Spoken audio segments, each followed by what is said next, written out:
आयुषी मिश्रा जी, श्री हरिवंश महाराज जी। गुरुदेव, आप कहते हैं कि संसार में सब छल कपट भरा हुआ है, कोई अपना नहीं है। बहुत अच्छे से महाराज जी समझ आ रहा है और आ भी गया है। गुरुदेव भगवान निरंतर नाम जप करने का भी बल आपसे मिल रहा है। मेरा प्रश्न है कि सब जानने के बाद उन्हीं के साथ जीवन रहना पड़े तो कैसे रहे महाराज जी? सब जानने के बाद अगर सब कोई छोड़ भी दे तो आप उनको नहीं छोड़ सकते। यही मोह है। आप देख लो करके, वो आपको घर से बाहर कर दे तो भी आप उन्हीं से प्यार करना चाहेंगे जो आपको गाली दे रहे हैं, जो आपके साथ छल कर रहे हैं, जो आपके साथ कपट कर रहे हैं। ये प्रबल भगवान की माया ऐसी है कि जो जानते हैं, हम जानते हैं वो हमारे साथ धोखा कर रहा है, जानते हो हमारे साथ छल कर रहा है, वो हमको प्यार नहीं कर रहा, फिर भी हमको उसी से प्यार करना पड़ेगा। ये माया है। मन हटा करके हम भगवान में नहीं लगा सकते, और भगवान में लगाए तो एक एक की चाल समझ में आ रही। तो यहाँ पाए जान जगत में सब जन कपटी कुटिल कलयुगी तंचु। कलयुग का प्रभाव, कपट, छल, ये सब चल रहा है, लेकिन हट नहीं सकते, वही जीना पड़ेगा, हट नहीं सकते। तो उनमें भगवत भाव करके जिया जाए। मेरे भगवान इस रूप में आए, मेरे भगवान है तो बच सकते हो, नहीं है बिल्कुल ड्रामा, बिल्कुल छल कपट, कोई प्यार नहीं करता। अपनी वासनाओं की पूर्ति तक तो प्यार का नाटक चलेगा, और जिस दिन वासनाओं की पूर्ति नहीं होगी, प्रतिकूलता होगी, तो कोई प्यार करने वाला नहीं मिलेगा। आप सच्ची मान लीजिए। इसलिए भगवान से जुड़िए, राधा राधा नाम जप कीजिए, सब में भगवत भावना कीजिए। तुम्हारे साथ कोई छल करे, करने दो, तुम छल मत करना।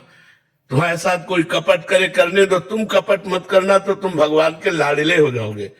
और जिस पर भगवान की कृपा होती है, सब सुख उसके सामने होते हैं।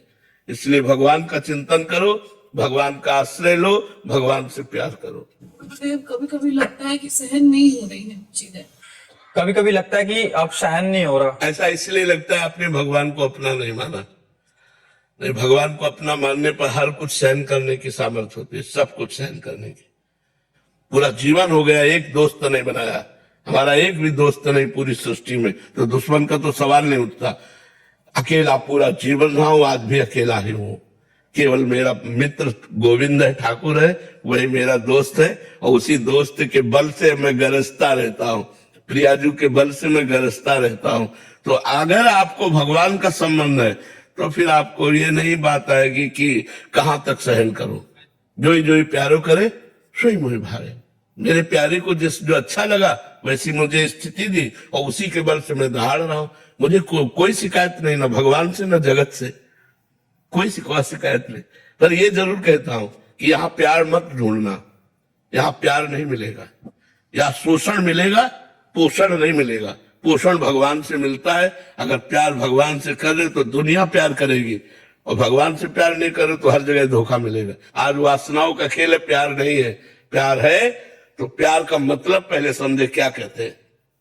प्यार का स्वरूप यह है कि हम आपसे प्यार करते हैं, तो आपके सुख के लिए हम प्राण दे सकते हैं, आपके सुख के लिए हम अपने जीवन का बलिदान कर सकते हैं।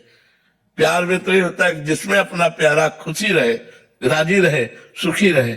जैसे आपसे हम प्यार करते हो, आपने उनसे प्यार कर लिया तो हमारा हृदय कहेगा तुम खुशी रहो। अगर तुम उनसे सुखी हो तो तुम सुखी रहो, भगवान तुम्हें सुख दे, मैं तुम्हारे बीच में कभी रोड़ा नहीं बनूंगी। ये है प्यार। प्यार ऐसा कहाँ है? ये तो केवल फिल्मों में दिखाई देता है, प्रगट में तो नहीं है।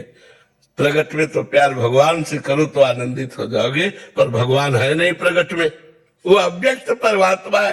तो उससे अव्यक्त से प्यार करना बड़ा कठिन है। जो दिखाई न दे, जिसे हम बात न कर सके, उससे प्यार करना। उससे प्यार कर लिया तो बाजी जीत गए। आप राधा राधा जपो, उससे प्यार हो जाएगा। आप कृष्ण कृष्ण जपो, उससे प्यार हो जाएगा। हम लोगों का जीवन उसी के प्यार से पला है, और वो इतना प्यारा है, इतना प्यार करने वाला है कि प्यार का समुद्र है वो। हम लोग प्यार की बूंद मांगते हैं, और वो प्यार का समुद्र है।